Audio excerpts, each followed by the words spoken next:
வணக்கம்.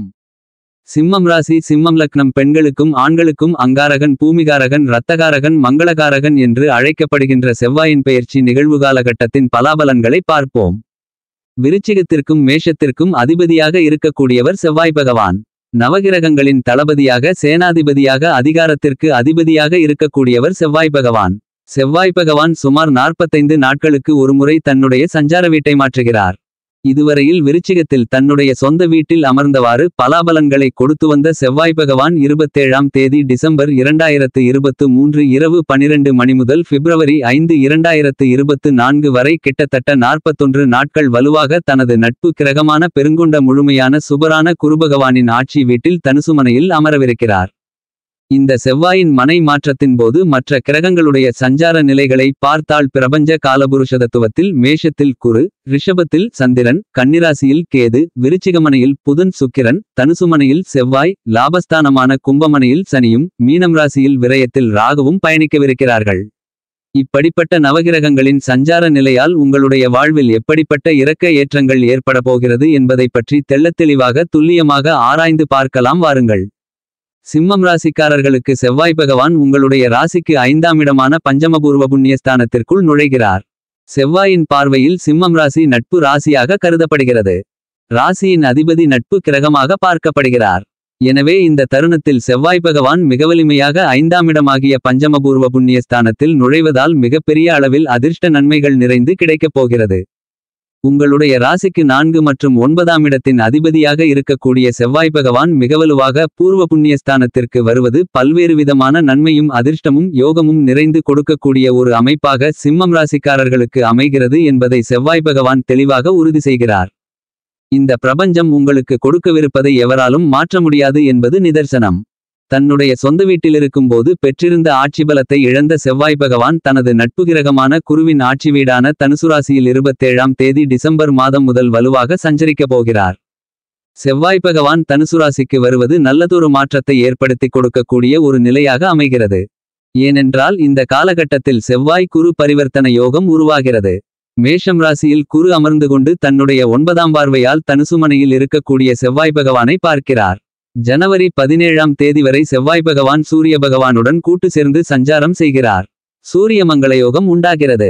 இவ்வாறான அமைப்புகள் மிக மிக அற்புதமான அதிர்ஷ்ட முன்னேற்ற பலன்களை கொடுக்கக்கூடிய நிலையாக பார்க்கப்படுகிறது. வீரத்தை விளைநிலமாக கொண்டவர் செவ்வாய் பகவான் பூமிகாரகன் மங்களகாரகன் என்று அழைக்கக்கூடிய செவ்வாய் மிக சிறப்பான அமைப்பில் மிக வலுவாக 3 6 12 இடங்களில் அளவற்ற முறையில் நன்மையை அள்ளி கொடுக்கக்கூடிய ஒரு வலுவான அமைப்பில் சஞ்சரிப்பார். அதேபோன்று 5 7 மற்றும் 9 ஆகிய இடங்களில் சஞ்சரிக்கும்போது நல்லபல அதிர்ஷ்டபலன்களை நிறைந்து கொடுக்கக்கூடிய ஒரு நிலையில் சஞ்சரிப்பார்.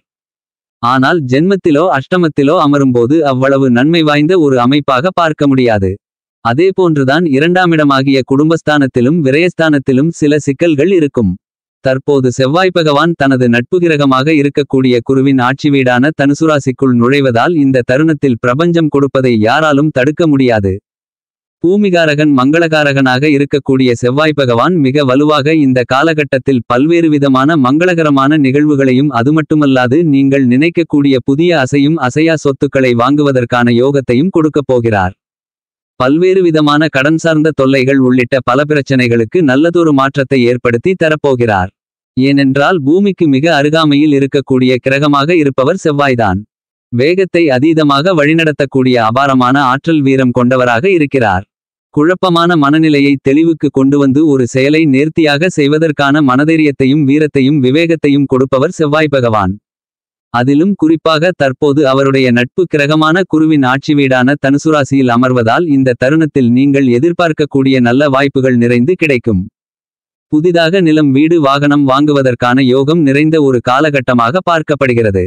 தொழில்துறையிலும் தனது ஆதிக்கத்தை மிக அபரிவிதமாக வெளிப்படுத்துகிறார் என்பது மட்டுமில்லாமல் இந்த தருணத்தில் மிகவும் கடினமான சவால் நிறைந்த காரியங்களை பணிகளை நேர்த்தியாக செய்து முடிக்கக்கூடிய யோகத்தை உறுதிப்படுத்துகிறார். இந்த தருணத்தில் பல்வேறு விதமான போட்டிகள் பொறாமைகள் அதிகமாக இருந்தாலும் சாதிப்பதற்கான நல்ல ஒரு வீரத்தை அபரிவிதமான அளவில் கொடுக்கிறார்.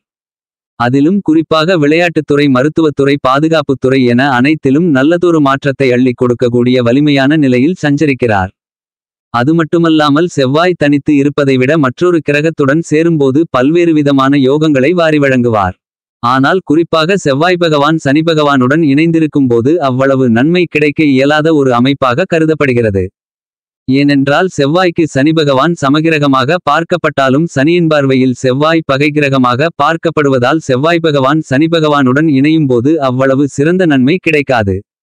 ஆனால் அதே சமயம் இந்த காலகட்டத்தில் செவ்வாயின் நட்பு கிரகமாக இருக்கக்கூடிய சூரியனுடன் இணைந்து சஞ்சரிக்கப் போகிறார். செவ்வாய் சூரியனுடன் இணைவது பல்வேறு விதத்தில் யோகம் நிறைந்த ஒரு நிலையாக பார்க்கப்படுகிறது. ஆளுமையும் அதிகாரமும் கொண்ட அரசு கிரகமாக இருக்கக்கூடிய சூரியனுடன் மங்களகாரகன் பூமிகாரகன் என்று சொல்லக்கூடிய செவ்வாய் பகவான் இணைவதன் காரணமாக எந்தவிதமான பணிகளாக இருந்தாலும் துரிதமாக விரைவாக செயல்படுவதற்கான யோகங்கள் உருவாகிறது. செவ்வாய் சூரியனுடன் இணைவதால் இந்த தருணத்தில் நல்லபல முன்னேற்ற வாய்ப்புகள் அபரிவிதமாக கிடைக்கப் போகிறது. தொழில்துறை வியாபாரத்துறை உத்தியோகம் ரீதியாக மிகச்சிறந்த மாறுதல்களை விரைந்து பெறுவதற்கான யோகத்தை செவ்வாய் பகவான் உறுதி செய்கிறார். அது மட்டுமல்லாது செவ்வாய் ஆண் கிரகமாக பார்க்கப்படுகிறார். பெண் கிரகமாக உள்ள சுக்கிரனுடன் இணையும் போது பல்வேறு விதமான மங்களகரமான சுப நிகழ்வுகள் மிகச்சிறப்பாக நடைபெறும். குருபகவானுடன் இணைந்தால் அபரிவிதமான செல்வ செழிப்புகள் நிறைந்து கிடைப்பதற்கான யோகத்தை உருவாக்கி கொடுக்கிறார். அதேபோல் சந்திரனுடன் இணையும் போது நிறைந்த மாற்றத்தையும் முன்னேற்றத்தையும் அளப்பரிய அளவில் வெளிப்படுத்தப் போகிறார். இந்த தருணத்தில் சந்திரனுடனும் சூரியனுடனும் இணைந்து சஞ்சரிக்கப் போகிறார். அது மட்டுமில்லாது மிக விரைவில் புதன் பகவானுடனும் சுக்கிர பகவானுடனும் தனுசு ராசியில் சஞ்சரிக்கப் போகிறார். எனவே இந்த தருணத்தில் செவ்வாய் பகவான் தனுசுமனையில் சஞ்சரிக்கும் போது பல்வேறு விதமான நன்மைகள் நிறைந்து கிடைக்கப் போகிறது. ஏனெனில் செவ்வாய் சனியுடன் இணையவில்லை. அது மட்டுமல்லாது சனி செவ்வாய் பார்வையும் ஏற்படாததால் பல சிரமங்கள் குறைவதற்கான வாய்ப்புகள் நிச்சயமாக உருவாகிறது. நட்பு கிரகங்களாக இருக்கக்கூடிய பலகிரக நிலைகளுடன் இணையும் போது மட்டுமல்லாது குருபகவானின் சுப பார்வையும் அபரிவிதமாக இந்த தருணத்தில் செவ்வாயின் மீது படுகிறது. செவ்வாயின் மீது குருவின் சுப பார்வை அதிகமாக விழக்கூடிய இந்த தருணத்தில் திட்டமிட்டதை விட மிகச்சிறந்த வளர்ச்சியும் முன்னேற்றமும் நிறைந்து கிடைக்கும். அதிலும் குறிப்பாக இந்த தருணத்தில் சனி கும்பம் ராசியில் அமர்ந்து விருச்சிகம் ராசியை பார்க்கிறார். அது அவ்வளவு நன்மை கொடுக்கக்கூடிய அமைப்பு இல்லை. எனவே தற்போது தனுசு ராசிக்கு செல்லக்கூடிய நிகழ்வு என்பது பிரபஞ்சம் கொடுக்க இருப்பதை யாராலும் தடுக்க முடியாது என்பதை செவ்வாய் பகவான் உறுதிப்படுத்துகிறார். செவ்வாயின் அமைப்பு மிக அருமையான சாதகமான ஒரு அமைப்பாக பார்க்கப்படுவதால் பல்வேறு விதமான நட்பலன்கள் நிறைந்து கிடைப்பதற்கான வாய்ப்புகளும் யோகங்களும் உருவாகிறது. செவ்வாயின் அமைப்பு இப்படியாக இருக்க சிம்மம் ராசிக்காரர்களின் குடும்ப சூழ்நிலையை பொறுத்தமட்டில் பஞ்சமபூர்வ புண்ணியஸ்தானமாகிய உங்களுடைய ராசிக்கு 5ஆம் இடத்தை வலுப்படுத்தக்கூடிய வகையில் செவ்வாய் பகவான் அமர்வது வரவேற்கத்தக்க ஒரு அமைப்பாக விளங்குகிறது.